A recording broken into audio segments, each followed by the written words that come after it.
జగన్ అనే వ్యక్తి క్రెడిబిలిటీ ఏ స్థాయిలో ఉంది అంటే మా ఇంటికి తెచ్చిండు ప్రభుత్వం, మా చేతికి ఇచ్చిండుర పథకం, మా పంటకు తెచ్చిండుర పైరు, మారింది పల్లె బతుకుల తీరు. రైతు కూలన్నల నేత కదర మన జగనన్నో, అదృష్టం మన తోడై ఉన్నడు రాజన్నో.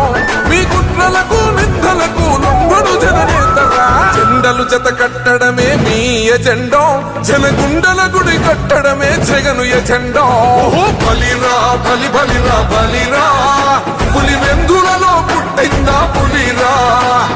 కుర్చీల కూర్చోవడమే మీ ఎజెండా, కుర్చీ జనమే ఇవ్వాలన్నది జగను ఎజెండా. బలిరా బలి బలిరా బలిరా, వేగ బతుకుల మార్చినది ఆ పులిరా.